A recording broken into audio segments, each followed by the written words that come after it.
This episode is brought to you by DistroKid. Lucky Land Casino, asking people, what's the weirdest place you've gotten lucky? Lucky? In line at the deli, I guess? Aha, in my dentist's office.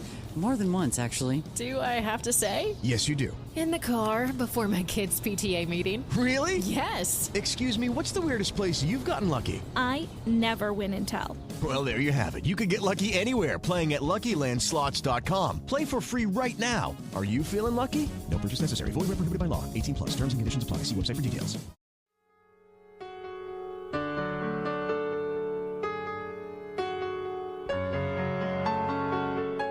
Hey everybody, today's guest is Matt Skiba, lead vocalist and guitarist for the Chicago, Illinois punk rock band Alkaline Trio.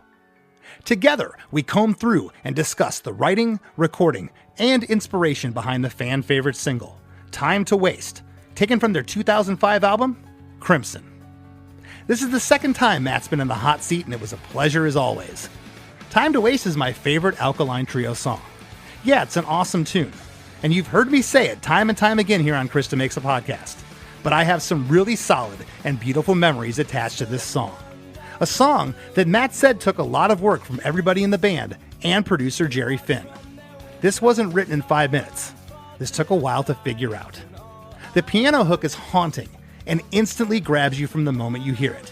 And Matt's lyrics are so on point here. His imagery and words are so good and brutally honest. So for all this, a box of sharp objects, and LSD trips as a teenager, stick around. Hey, have you heard? Krista makes a podcast. Hey, have you heard? Krista makes a podcast. Hey, have you heard? Krista makes a podcast. Hey, have you heard? Krista makes a podcast. Matt, you're a repeat offender. You've been here before. What's up? Thanks for having me back, Chris. Good to see you. Good to see you too. I am so proud of you. You were arguably in one of the biggest punk rock bands, out touring with Blink. You get off the road, you write this new record that you have out, which is fantastic. Thank you. And you just keep the Alkaline Trio train running. Congrats, man. It's inspiring. Well, thank you. I appreciate it, Chris. And I was thinking about it. I mean, I think about it all the time, but especially since we were planning this caper, the first big tour we ever did was with you guys, and we've played all over the world since. But I have a very deep, special place in my heart. I'm not even trying to be funny. You guys really helped us tremendously get our start, so I appreciate it greatly. And to all the touring we've done since then has been unforgettable. So I'm happy to be here. I'm happy to see you as always. Well, I appreciate you saying that, and I already know that.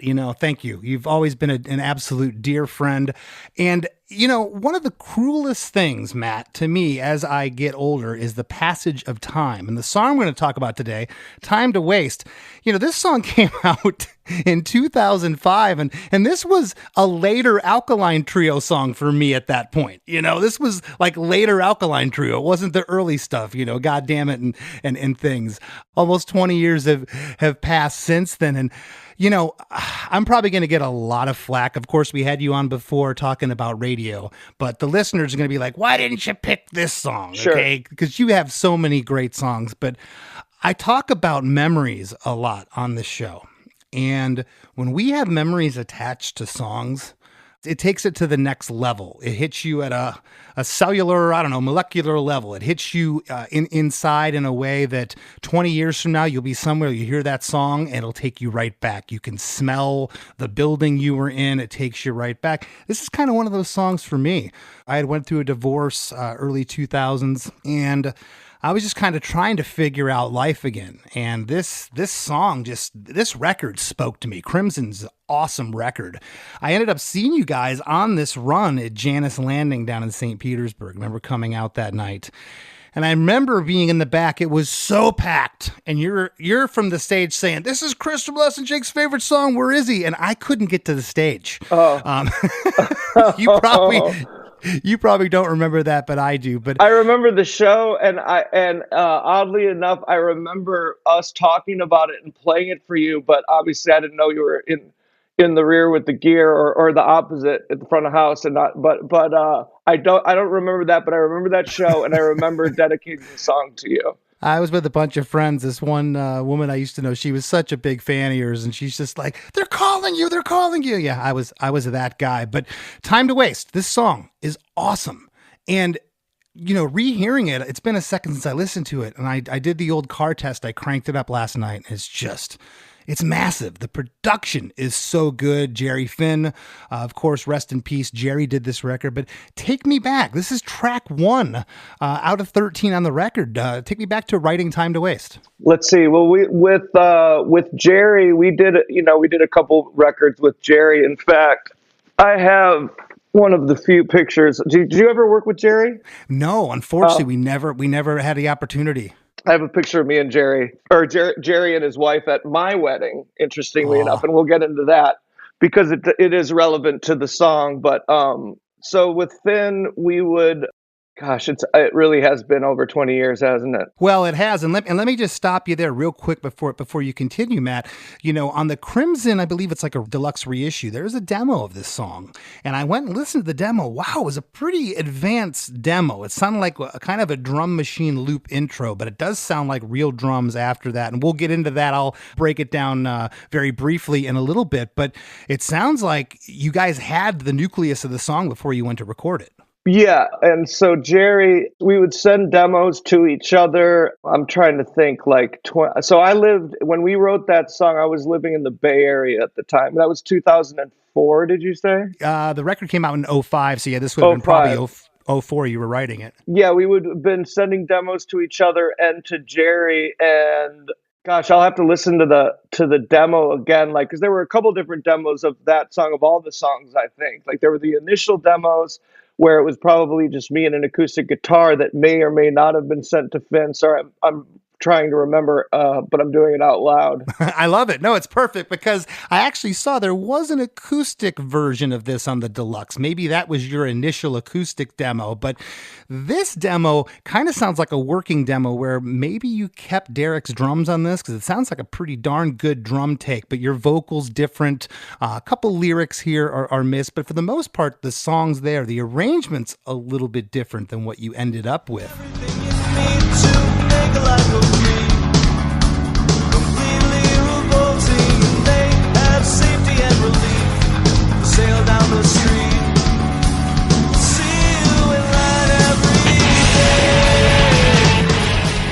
That would have been the demo that we sent Finn.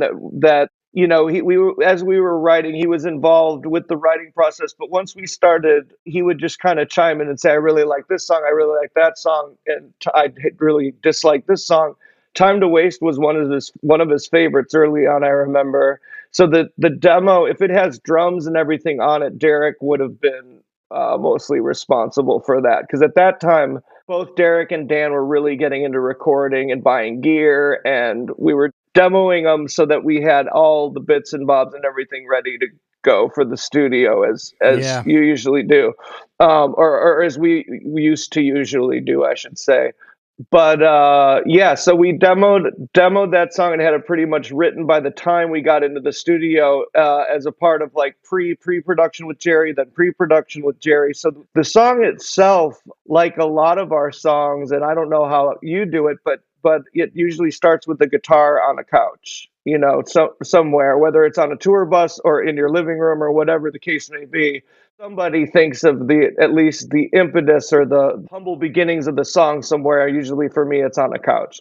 But I remember, I don't know how far you want me to get into it, I at least right now. But yeah, there were definitely, that song took a while to formulate because we realized it was possibly an album opener, and you know, the song had potential, so we spent extra time with it. That's awesome to hear. You felt like there was something there, and there's times when I felt like there was something there with the song, and you just run it till the 11th hour, and nothing happens with it. Sometimes it doesn't even make the record, you know. But in this case, it sounds like you knew you had something, or felt you had something, and you really worked towards building it. You know, we hear a lot on this show that the biggest hit of a band's career, it happened in 5 minutes. It just came out. It just came out, and other times it needs to be worked on. It seems like you guys put a little bit of extra care to this one.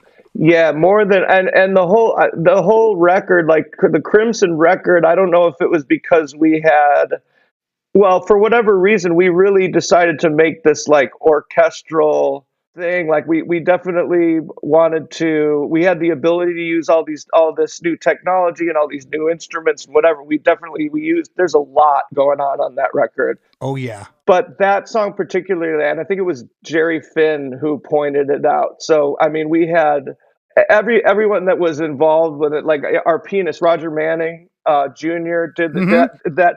And it's funny, pianists have tried to play that, and they're like, I can't figure out how it's like there's two piano parts being played at once. Yes, because it's not his left hand going over his right hand playing all of a sudden. No, and you'd be surprised. I've heard some people come close, but it is him doing two separate parts. But it was really fun to do, I feel like, and it came out the way it was supposed to, but we were doing everything we possibly could. Like, oh, we can do that, let's put that in there. We can do that, let's put that in there. That's interesting you say that, because this record is filled with a ton of layers, orchestral parts. I mean, this is really where you branched out. And in fact, going back, Matt, I thought this was your first major label record, which Vagrant was about as big as you're going to get back then. But I thought this was the Epic record, which that wasn't until the album after this. But just the production on this, and of course, you just mentioned Roger Joseph Manning Jr. He's a Krista Makes a Podcast alumni. He plays in Jellyfish. We had him on the show. Amazing. And, you know, as I was researching the episode, I noticed a live, you guys played live on Conan O'Brien. Oh yeah, with Andrew. Yeah, you had an actual keyboardist sitting in. I want to say, when I watched you guys play this live, I want to say, didn't Derek maybe play it or start it, or did he hit a sequencer or something? Sequencer, yeah. So we tried to do, we've had a few different like trials and failures. Like Andrew did a great job. He was just nervous, and he's like playing the impossible on one keyboard. I don't know what we weren't thinking. Like, it wasn't his fault at all. It was like, but there was just an immense amount of pressure on him. And we tried a couple different times to do it live, and we're like, fuck it, just to use the sequencer and play. Because the thing, it'll give everybody a break, but that's what we've been doing for the last however long, it's 20 something years. And I got to ask about the keyboard part. Was that done after the fact, or was that the riff? Did somebody write that keyboard part, or did that come after the song was created? That came after the song was created. Okay. Yeah. The part is haunting. The only other song I can think of, and they're not this isn't a rip-off of that song by any means, but it reminds me a little bit of In the End by Linkin Park. You know, it has that kind of vibe to it. Oh, sure.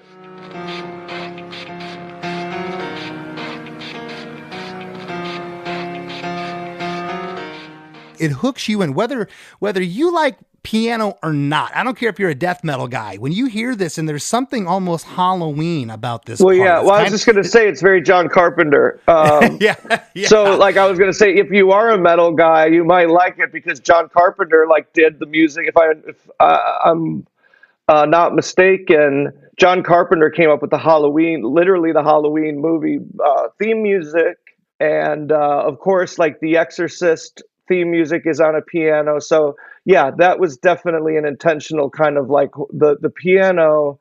It's an insane part. I mean, it's a beautiful part that he wrote and played parts, but very much influenced by the horror, the piano horror kind of genre thing. Yeah. Well, and if I were to look up the term, if there was a picture to go along with the term tickling the ivory, it would be this part, especially when he goes up to the high keys. It's just there's kind of an elegance about it. It's like, wait, this is going on a punk rock record? What's happening here? But I like the word. It's definitely a little more elegant and not that there isn't elegance to those horror themes, but yeah, it definitely is a little more orchestral or tickling the ivories, as you said. Well, we're going to jump into this, Matt. It's 4 minutes and 11 seconds. And the song's 4 minutes, 11 seconds because we have a 54-second intro. And it better be good if it's 54 seconds. 54 seconds, damn. Yeah, before we get into the verse. And I got to tell you, I wrote here, it better be good. And it is. This part is awesome. The first 8 bars, which is this intro is 28 bars of music total. The first 8 bars of the main piano riff that it goes goes through by itself. On bar 9 through 16, piano is joined by another higher part that you're referencing. So yeah, you got the one piano going. Now this is an overdub. I love how that builds. It's so cool. On bar 17, the bass guitar comes in and it's giving the song its pulse.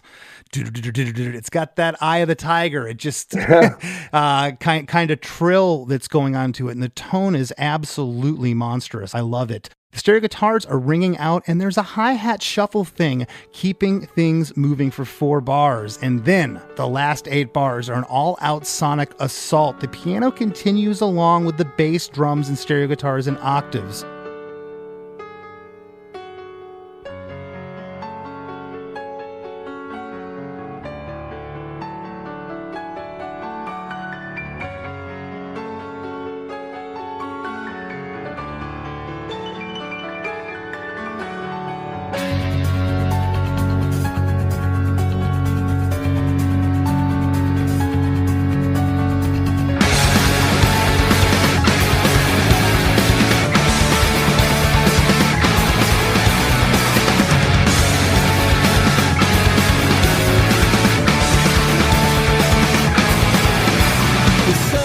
And I got to ask, is one of the octave guitars following the lower guitar chords and the other one is accenting the piano higher?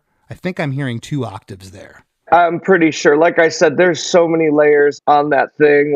And I'm proud of the record. We definitely, so yes, there is octaves following all those little nooks and crannies all up and down the scale. I want to talk about those octaves real quick because Alkaline Trio, you guys have always used octaves to me as a form of suspense. Going back to like Private Eye, Stupid Kid, like your early stuff. And when I say suspense, a lot of times the octaves are just, they're kind of buried back. Now yours are like loud. It's like, This is the part. It's a featured part. Whenever I've done octaves, running them over a bridge or a chorus or something, yeah, they're kind of back here. But the way you're using them, the 2 octave thing and playing different parts, one's following the chords and one's accenting the piano part, I think it's awesome. It's so cool. Well, thanks. My use of the octaves is because I'm trying to get away from, we're talking about this record, but at the time, I didn't have any other choice. Uh-huh. For the longest time, and I still catch myself doing it, playing the guitar like it's a snare drum because I grew up a drummer and never had any real formal guitar training. So the octaves were just, that's what, it was like power chords and octaves. Those were my 2 choices for the longest time. And they seem to work. I mean, especially with a 3-piece, one of the things we always had, and maybe this is a part of the reason we have so much going on that album is, 3-piece syndrome or something, because there's only one guitar player. It was always a concern. Does it sound big enough? Does it sound full enough? Does that kind of thing. So using octaves and using all those power chords, and really, I mean, when I'm proud of everything we've done, but there's times where the guitars need to breathe and live, and when it's just the whole time, that it was it intentional? Yes, but were there other options? No. Well, yeah, and I think to your point, what you just said, I think that if it's no, it's ear fatigue at some point. You're not giving peaks and valleys to the listener. And again, I'm not a big fan overall of octaves. I think they're great when they're used well. Sure. In a one guitar band, what you're doing, I think the way that you use them and the note choices and the way you play them, I think it's perfect. Overall, because I've seen bands overdo it, especially with one guitar. It's like, okay, we get it, you play octaves, but in this case, I think it's just part of your sound. There's someone down below blowing you a kiss. They watch from their windows as all arms fall to their sides and all eyes fix on the death of tomorrow. There's someone down below blowing you a kiss. They watch from their windows as all arms fall to their sides and all eyes fix on the death of tomorrow. Yes. The song is about something specific, obviously. So, but this first line, there's someone down below blowing you a kiss. It's kind of like having an angel and a devil on each of your shoulders. Okay. And the devil is whispering into your ear. That's the someone down below talking to you, telling you that this is a good idea. and the neighbors are watching you as you start committing this quote unquote good idea from the devil that will be the death of everybody. It has an apocalyptic, basically by the bad choices we make. You know, there's a line in a Jawbreaker song: "If you can't be the life of the party, you'll be the death of everyone." And that kind of sentiment, I wasn't even thinking of it at the time when I wrote it, but it's, you know, when we were talking about this song and I was thinking about, you know, the lyrics and where they came from, I was like, man, that what I intended from it isn't dissimilar from that Jawbreaker line.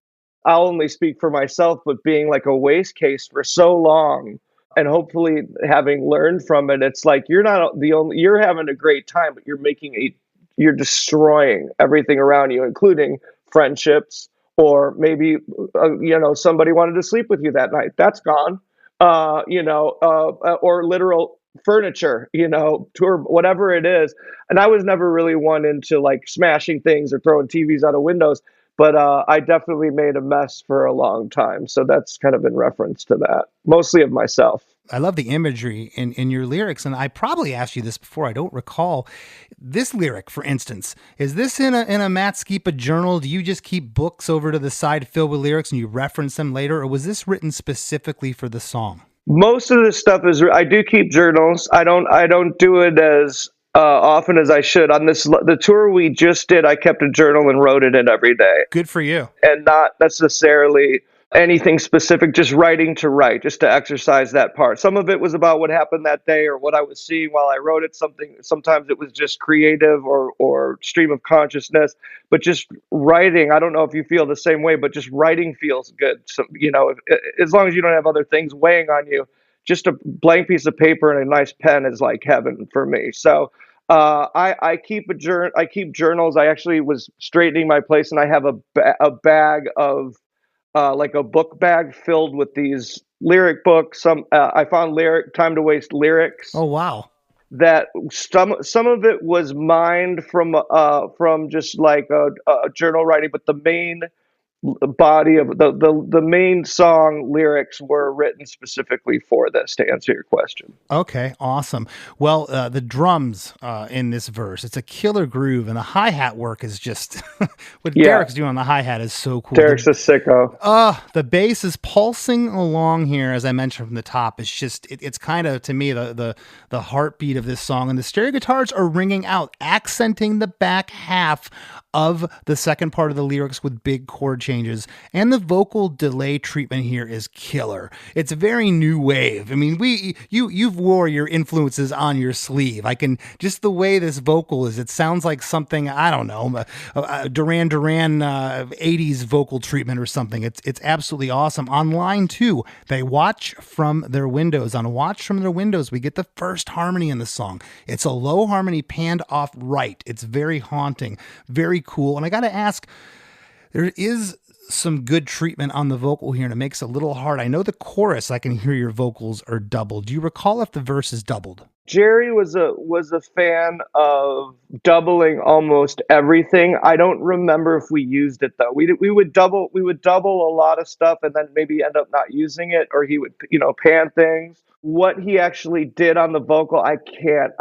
It feels like there's doubles on everything. I mean, I'm really, really proud of that, of the record and of the song, but it's so much different than the way like we just did our new record. We tried to do the opposite of that. Mm-hmm. So it all kind of sounds like doubles and triples, and a lot of the harmonies. I remember back then, I also really struggled with harmonies. So there's a good chance that is Dan or Derek. Tomorrow when you found everything you need to make a life complete, completely revolting, and may have safety and relief to sail up the street.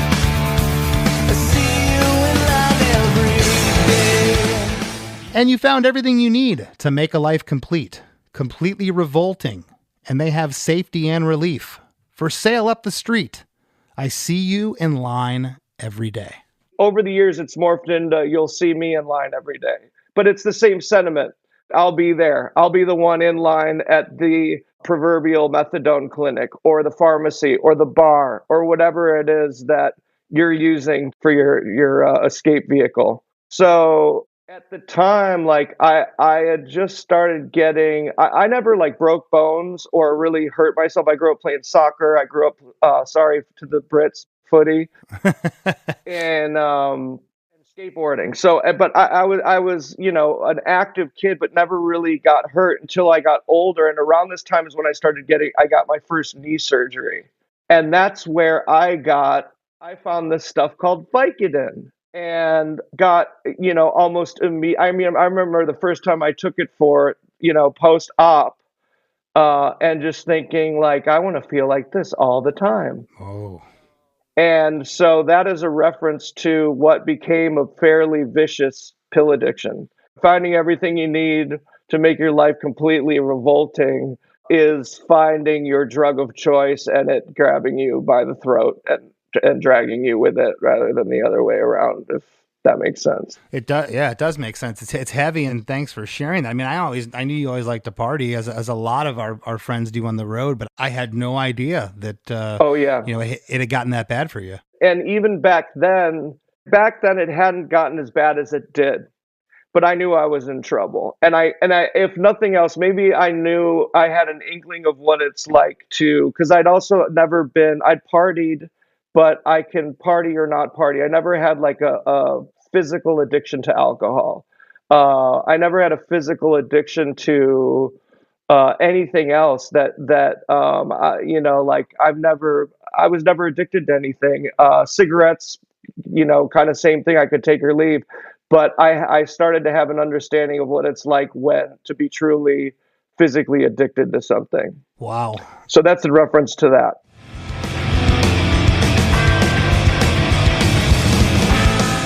Hey everybody, don't go anywhere. We got lots more with Matt Skiba coming right up after a few words from our sponsors.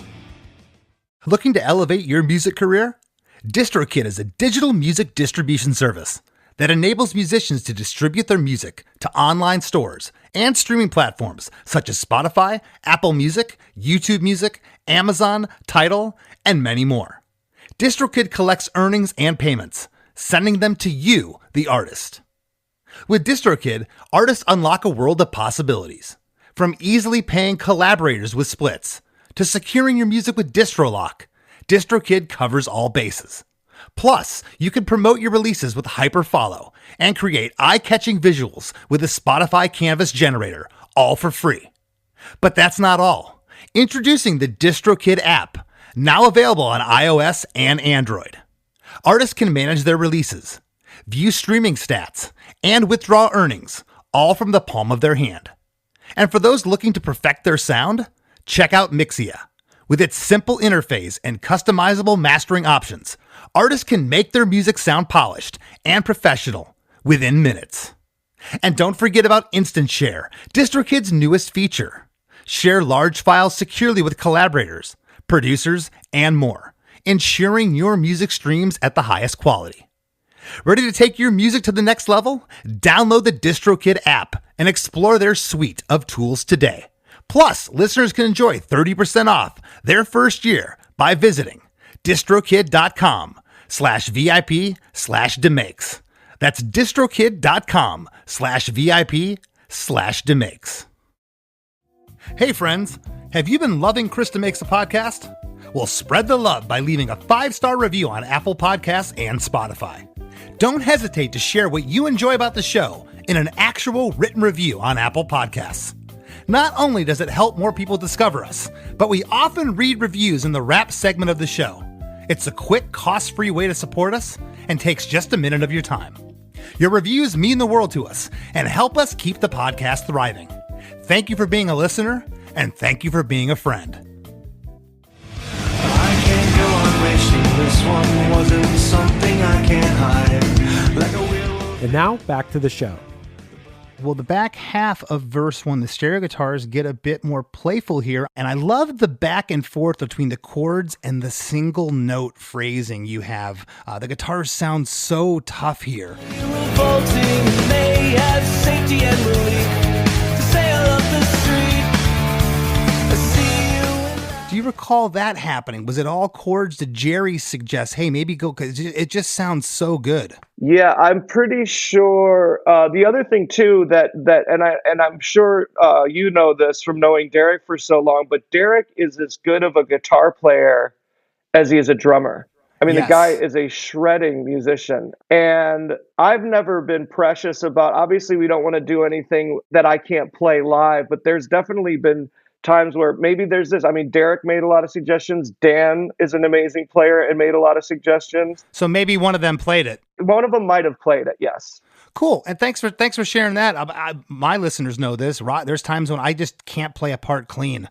And I'll go, hey, Raj, you do it. And Roger will just pick up the guitar and he can play it. And it's happened with other things. He'll be playing a guitar part, and for whatever reason, I can just fret it better and play it better. So that makes total sense. Versus let's spend 3 hours while Ding Dong tries to figure it out. Just play it, dude. I'm not precious about it. And when Chris asks me about it 20 years later, I'll tell him the truth. There's an old interview with Gene Simmons, and he talks about how he went in. He walked in with his lunch into his studio. It was like 12 noon. They had a session player in there, and he just shook his head at the producer. It's like in the 70s. He goes, I sound great. Took a bite of his sandwich and walked out. Holy crap. Yeah, he was fine with it. So it sounds like Matt Skiba's fine with it too. Something cool here on this second half. The harmony on Completely Revolting. It's buried compared to the first harmony. It's still panned off left, but it's not as audible. It's like maybe half the volume. And that happens again in verse 2 on the second harmony.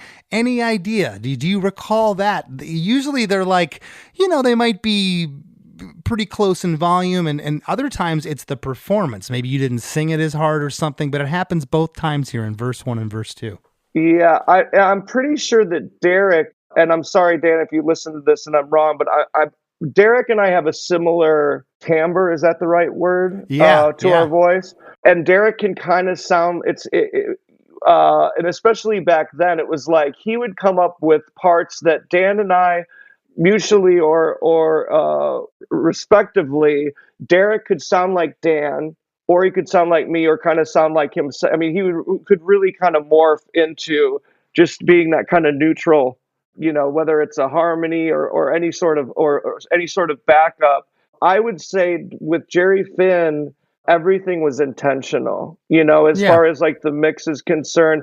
I think that, and back then, certainly, especially if it was harmonies, doubles, I would do octaves of my own voice.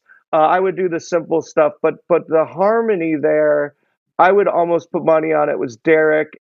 It also may just be honestly, Chris, I can't remember if it was a delivery or if it was a mix thing. Yeah, it sounds like it's a mix thing. And Jerry, for the record, he did mix the whole album. Yes. Mix this track. Yeah, okay. I thought so.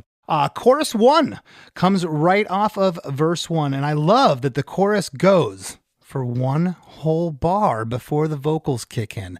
And until I started doing this show, I never realized you could sing before the downbeat of the chorus hits, you could sing on the downbeat, or you can sing after it. And I'm not a real big fan of after it. A lot of times it doesn't grab me. This is perfect. There's something about waiting that one bar before you come in and say you had time to waste. I love it. It is absolutely killer. The lead vocal is definitely doubled here. It sounds awesome. The vocal harmonies are nice and loud. Drums, bass, and stereo guitars are all here strumming huge chords. And the only other thing, we got a shaker, pretty loud, panned off left. I know these studio guys like Finn, they know everybody. Okay, the Louis Contis and all these guys that can come in and play percussion. But when you got someone as good as Derek, or Adam Willard and some of these guys who's playing with you now. Did Derek play the percussion here? Or did you have someone come in? Do you remember? Derek would play a lot of the percussion. I don't think we had anybody else come in and do percussion, obviously. I think the keys were the only thing we outsourced, if memory serves. Yeah, Derek is an incredible percussionist. He would also come up with the ideas for where these songs, a lot of times the songs would have these, anytime there's like a half step or some kind of oddity to the tune, a lot of the times that was Derek's doing. Very cool. So, but yeah, percussion wise, I'm 99.9% sure it was Derek who did all that. Okay, well, the old adage of don't bore us, get to the chorus doesn't really apply here because we got a 54-second intro. So it's a minute and 24 seconds. We're into chorus. Obnoxious. We're into chorus 1. But I will say, without the intro, it's only 30 seconds, and we're in chorus 1 here.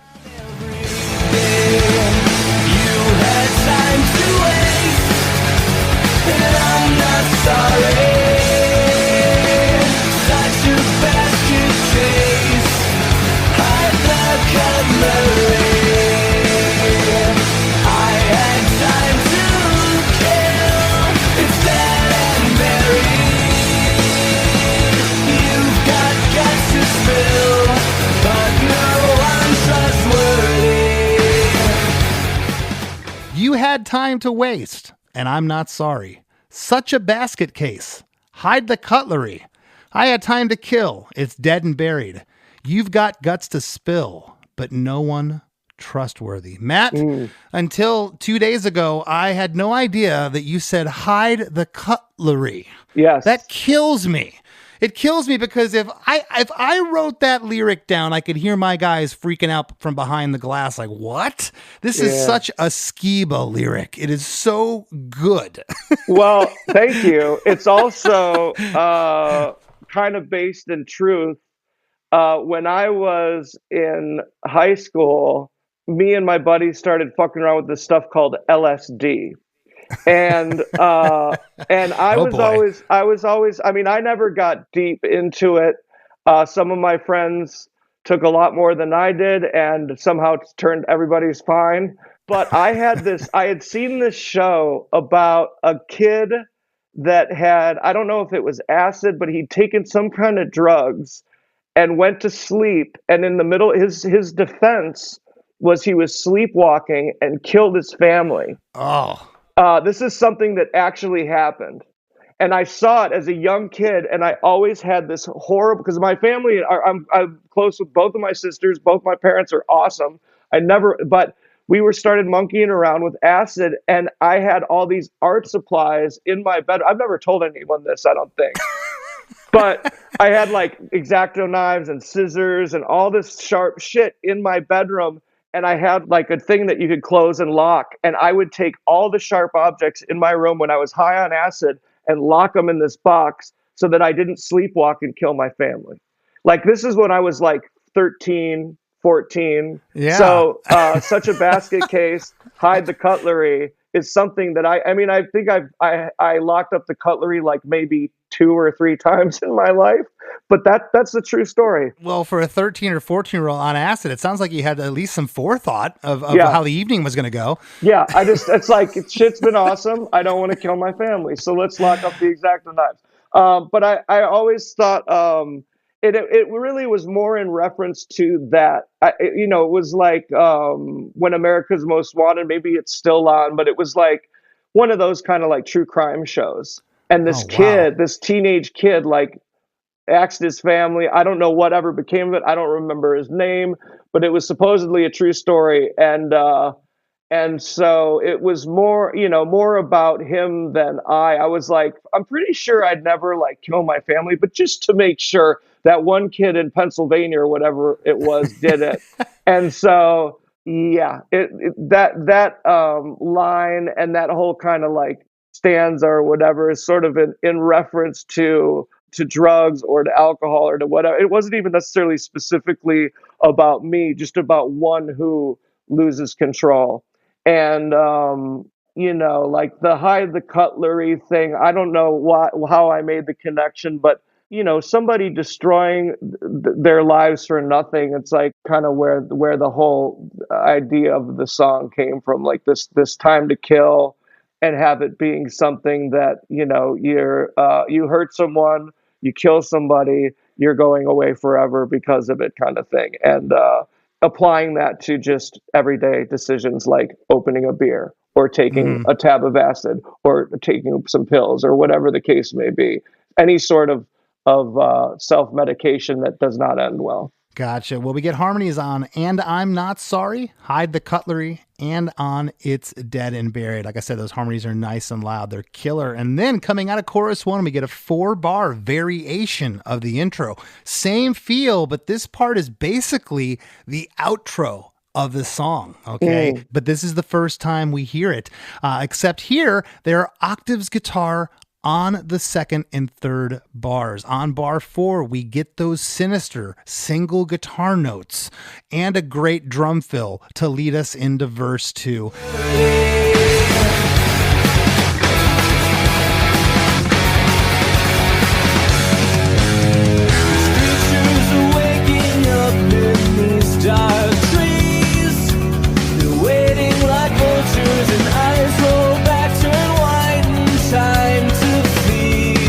They salivate and hunger for you and everything they need to make it that complete. Completely unnatural, and salvation lies behind those dead eyes that watch you while you sleep every night. These creatures are waking up in these dark trees. They're waiting like vultures, and eyes roll back, turn white in time to feed. They salivate in hunger for you and everything they need to make a death complete, completely unnatural, and salvation lies behind those dead eyes that watch you while you sleep every night.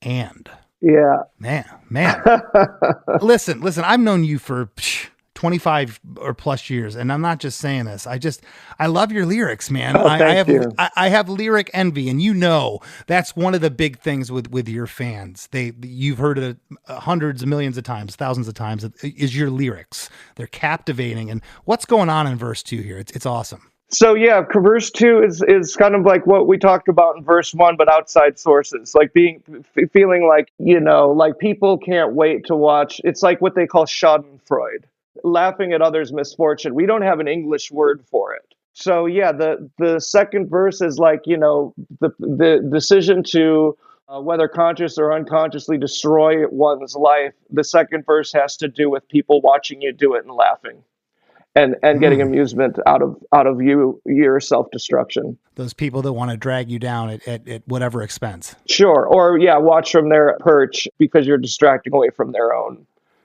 mistakes or misfortune. Interesting. Well, we get the same overall instrumentation as verse 1, but barely audible is an arpeggiated synth running through all of verse 2. Do you know what I'm talking about? It's this little but I mean, it's hardly audible. And second verse, and I've talked about this a lot in the show, Matt, when you say, I don't want you to turn it up where I can hear it. I just want to be able to feel it. Yep. Okay. And we always say that. you really, like, I say that all the time. I want to feel it, not hear it. And when we were making, and it's something that, as a kind of a percussion, it's a keyboard, but the arpeggiation, if that's a word, is intended to work obviously as like a more of a rhythm thing, the breaks in it to carry it along. But that, that feel it, and rather than hear it, it's like it's quiet enough that it almost becomes subliminal. There are things on our, and I don't want to jump ahead, but on the new record that are loud and clear to me that either my bandmates or somebody else listening to it's like, I'm like, in that part where this comes in, they're like, what comes in? There's nothing there. I'm like, it's there. But if you put on headphones and listen closely, you can hear it. But it's something that is felt more than heard. And it usually, at least in this particular song, it's obviously like pop structure where it's samey. So we're introducing something to help keep move it along. And it feels different, but you're not certain why. I mean, how loud is it to you when you listen to it? It's not. It again, when I was a younger musician, I didn't know I don't want to hear it. I want to feel it. I'm like, what are they talking about? And I totally get that. I totally get that concept now. With this part, I kept going, why does this feel different? What is going on? And finally, I had to crank my volume so hard. So now the drums and the guitars and your vocal are coming at me at 120 dB, but all I'm listening for is that synth part that is in there. But man, it is so cool. It's there, but it is buried. I love where it sits in the mix. It's very neat. Yeah, thank you. Yeah, it's And I can't remember whose idea that was. I mean, arpeggiated keyboard sounds like something that I would suggest. But there was also, I mean, I have to think about that record.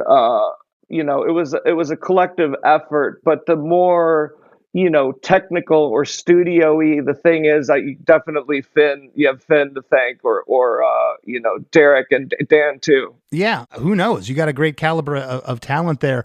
The second line, they're waiting like vultures. We get a harmony on waiting like vultures. Super loud again. But the second harmony, completely unnatural. It's not as loud. And things like that, they interest me. They're fascinating. I'm like, why? What's in the mixer's brain? Mixing fascinates me because I'm not a good mixer. I can put a song together, but these guys, it's, as you know, it's next level. Yeah, I've had guys say to me, what's so special about the Rob Cavallos and the Jerry Finns and these guys? It's like, you can't even begin to explain it to somebody. Yeah. It's like, I didn't put in the hours that they did. They have a certain craft about them that's just absolutely amazing.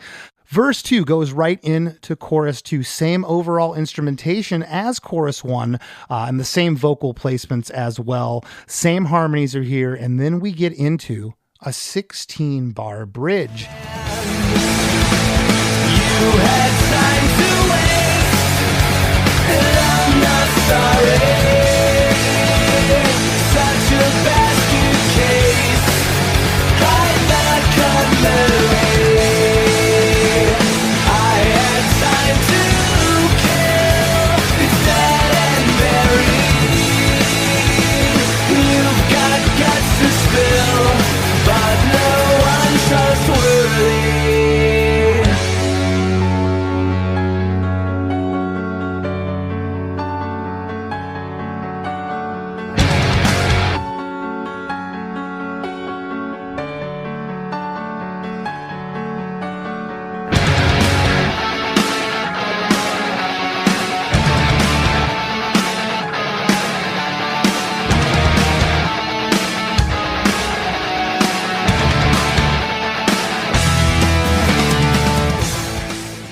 Not a departure. When I strip this back, take the keyboard part out of it, there's not a lot to this song. I mean, it's really about the vocals. I mean, everything's just kind of back here. The bridge comes in and it's not really a departure because it's the same hook. Why would you go anywhere else when you got this piano hook? The high and low piano hook are in on the first 4 bars alone by itself, followed by a full band. I call it a full band outburst, Matt. It's a little temper tantrum on bar 5 that happens on bar 9 and continuing through the bridge. Those big stereo octave guitars come in. The bass guitar is hitting on the 1, the outbursts. The third time around, the band is in. And a dark new chord, that D sharp comes in. I think that might have been what you're talking about with Derek. He's like, that's the Derek. Yeah, I'm like, I know it happened somewhere in this song. That would have been a signature Derek. Yeah, and then you want to talk about it. Just this part is weird to me. It has that horror movie quality. It is dark, the piano, but at the same time, it's kind of uplifting, if that makes any sense. It's got hope to it. I don't know if that's the right word. I think that's the idea, and hopefully the when you're writing about dark subject matter, it's like, it's one thing to write something that is dark and brooding, but it's also things like, who wants to listen to something that, it's like movies. Something good has to happen. Like, somebody has to survive. There has to be some message of hope in the thing. Otherwise, it's no fun. There's no reason to, unless you're just into just hopelessness, which I don't think anyone is. There has to be some hope, and that hope comes out in, I guess that piano. You're talking about the piano part, right? I'm rambling, but no. Here at the very end, it's when it goes to that D sharp. So the third time around, so it's when the riff's happening, it just changes chords that one time, and I love stuff like that, especially. So that you're talking about that chord, that little half step is the hope. Yeah, exactly. So I don't know if you can hear my acoustic, but it's, and then you go, yeah, and man, Again, when you listen to songs for a long time, it's like when you, as a kid, you listen to whatever your parents were listening to, the Beatles, and you sat down to actually try to understand it or learn it, and I've listened to this song a ton, and I never realized that D sharp right there. I love it. At the same time that chord happens, Matt, panned off to the right, there's a single low staccato piano note, just a single note, ding, ding, ding, ding on the beat. Are you aware of that? I do know I am aware of the single staccato note. Yes, it's pretty buried, but you can hear it. Unlike that other synth part we were discussing earlier, I love it. It's cool. It's super simple. It's just one note that's just kind of pushing this part along so that we can hit chorus 3, which again, same overall instrumentation and vocal placements as the other choruses. And we come right out of chorus 3 into a 4-bar outro, like the reintro after chorus 1, but this time we get the octave guitars on the 3rd and 4th time, not the 2 and 3 like we get it in the other intro. And then the band stops abruptly after 4 bars and the song's over. You had time to waste, and I'm not sorry. Such a basket case, like the cutlery. I had time to kill, it's dead and buried. You've got guts to spill, but no one trustworthy.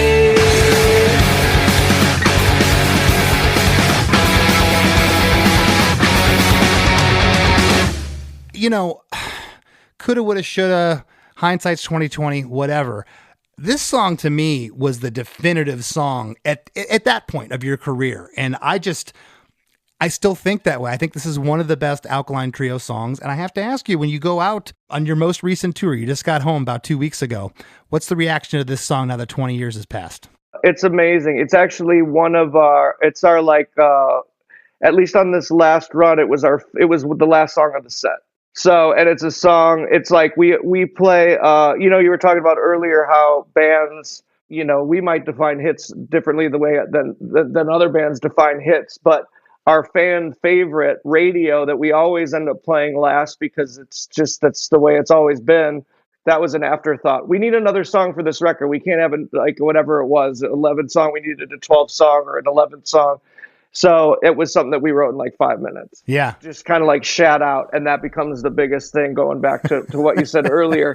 But yeah, playing Time to Waste live. It's a really fun song to play live. And the crowd reaction is amazing. I mean, how people love it so much. It's so simple, but people dig it. I had seen you 2012, 13, 14, somewhere in there where you didn't play the song. And I didn't see you. I was watching you from the crowd at like Riot Fest or something. Okay. I don't even think I ran into you backstage that day, but I remember watching going, where's Time to Waste? Okay. For whatever reason, you didn't play it that day, but I'm glad that it's made it back into the set.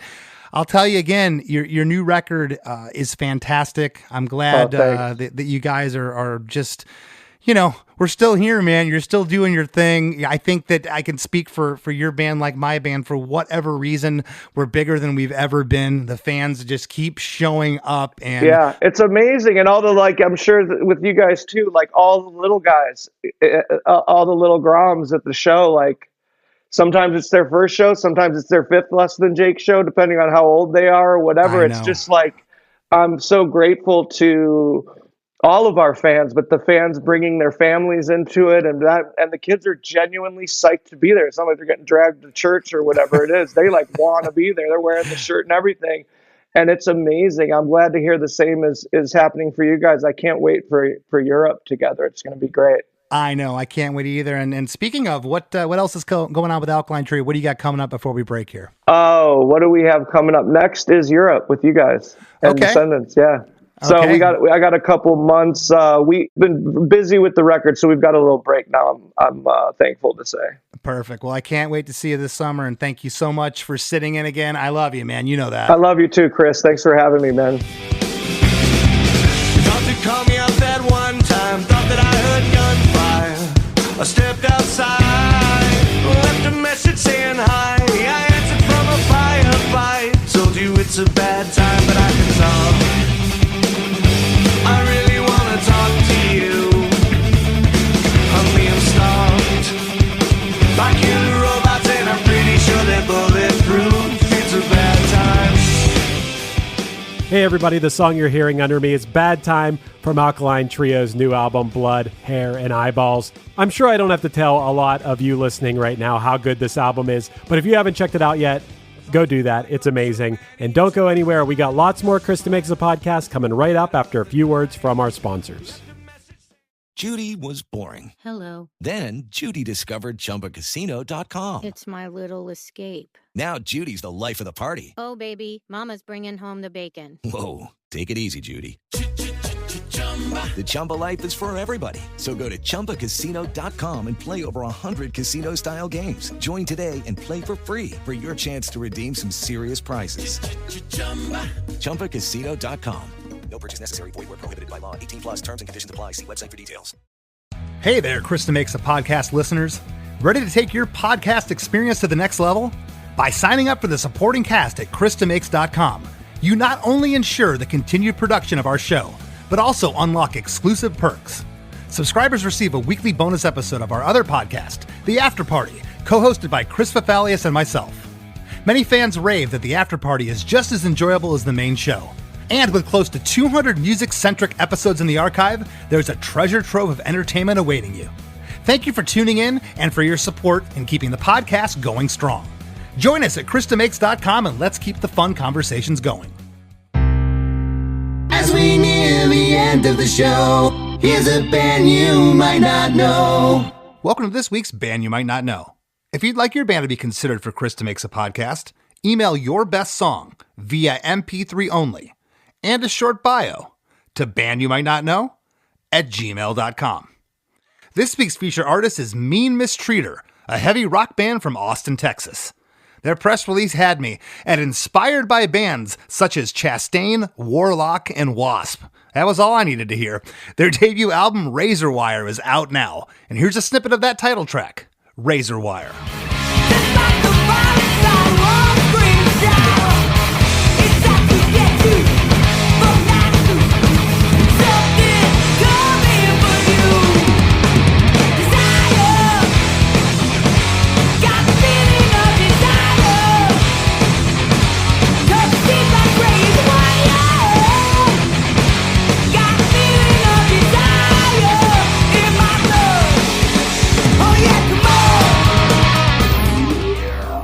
The Wrap with Chris and Chris.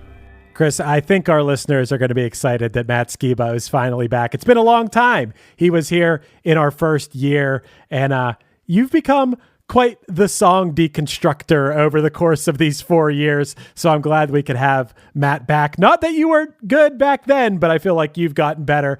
I thought this was really fun episode. You know what he said that I really liked? And I think it should be like an Alkaline, maybe not an Alkaline Trio lyric. Maybe it's not dark enough. I loved when he said, a blank piece of paper and a nice pen is like heaven to me.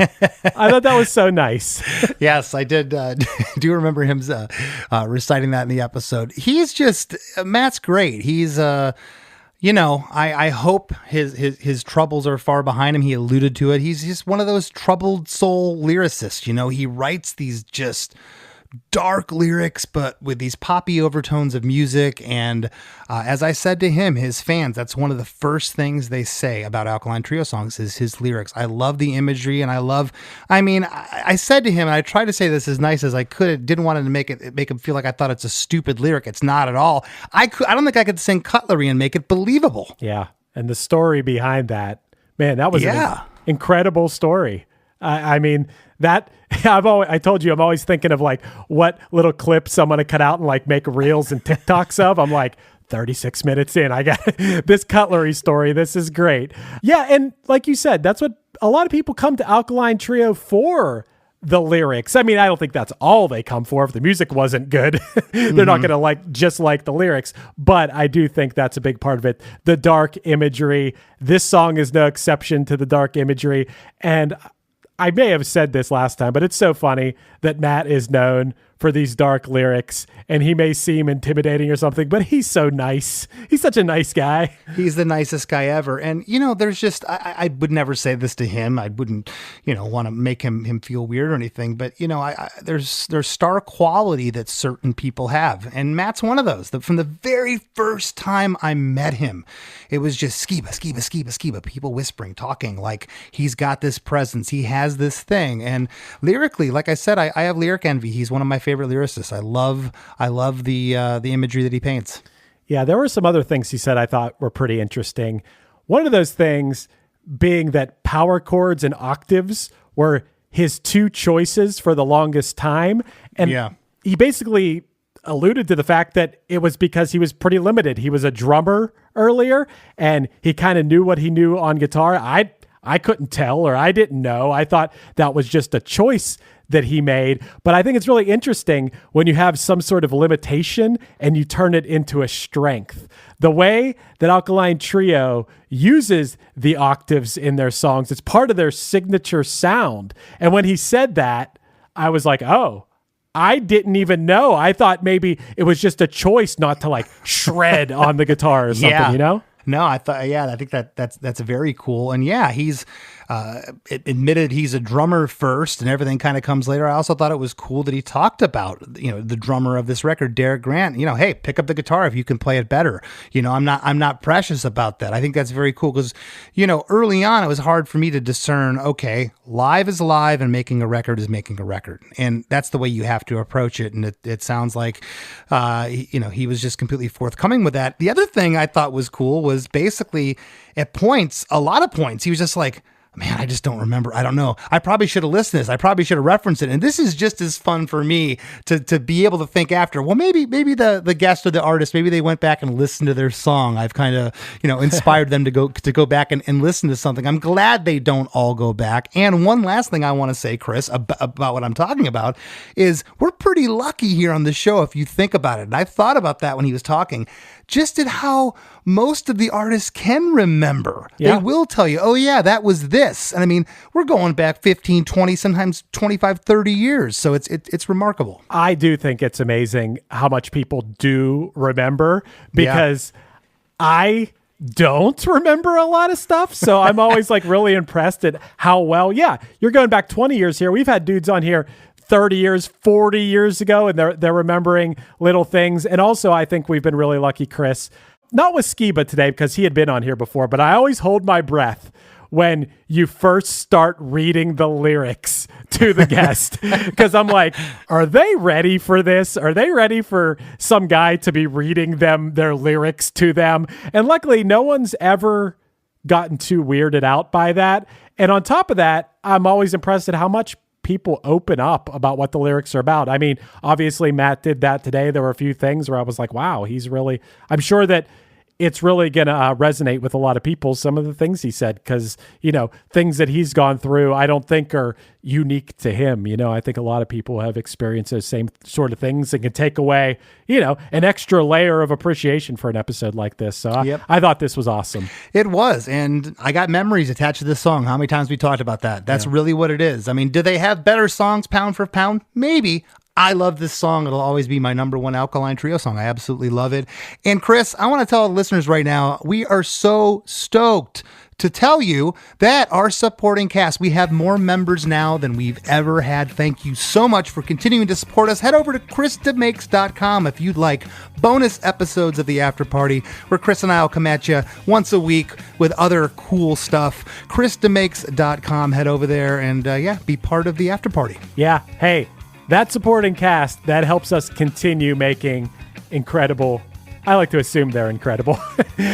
I think they're incredible episodes of Chris Makes a Podcast. Your $5 or $10 per month, depending on which package you choose, helps us continue. It keeps the lights on over here, and it allows us to keep doing this. So thank you to everyone who's a member. And if you're thinking about doing it, hey, you're helping us continue making this show. So for even a little small part of your life, consider buying Chris and I a beer once a month. That's the equivalent, buying us 1 or 2 beers per month. That's right. There's nothing better than word of mouth. Tell a friend about the show today. If they haven't heard about the show and they like music, maybe they will like it too. Thank you so much for listening and supporting us, and give me a follow on Instagram Instagram at LessThanChrisD and give Chris a follow at Chris Fafalius.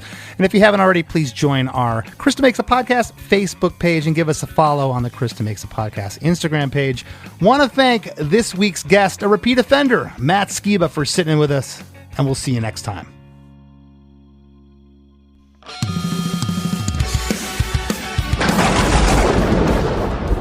Hey everybody, Satan here. I know what you're thinking.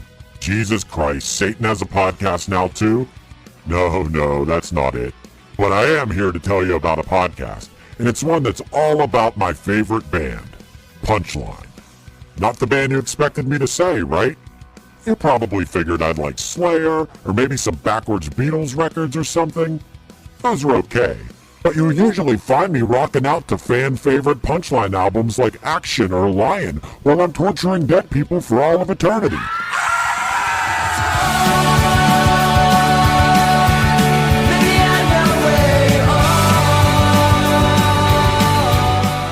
Punchline's podcast is called A Band Called Punchline, and it's super entertaining to listen to this documentary-style look back at the 25 years of my favorite band.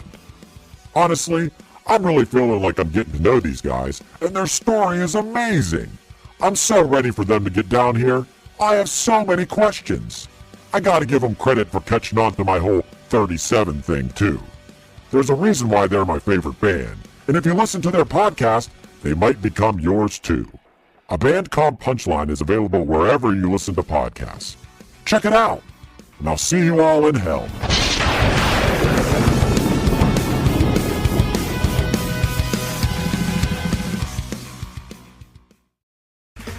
Okay, round two. Name something that's not boring. A laundry? Ooh, a book club. Computer solitaire, huh? Ah, sorry, we were looking for Chumba Casino. That's right, ChumbaCasino.com has over 100 casino-style games. Join today and play for free for your chance to redeem some serious prizes. ChumbaCasino.com. No purchase necessary. Void where prohibited by law. 18+ terms and conditions apply. See website for details. Hey everyone, this is Tuck from Fit for a King, an off-road minivan. Every week I bring you fun interviews alongside your favorite metalcore entertainers with my new podcast, Get Tucked. Join me every Monday with bands like Counterparts, Crystal Lake, like Moths to Flames, and many more. We play unsigned and undiscovered bands, deep dive into each artist's history, and of course provide the greatest breakdowns in current metalcore. Tune in to Get Tucked every Monday, out now through Sound Talent Media.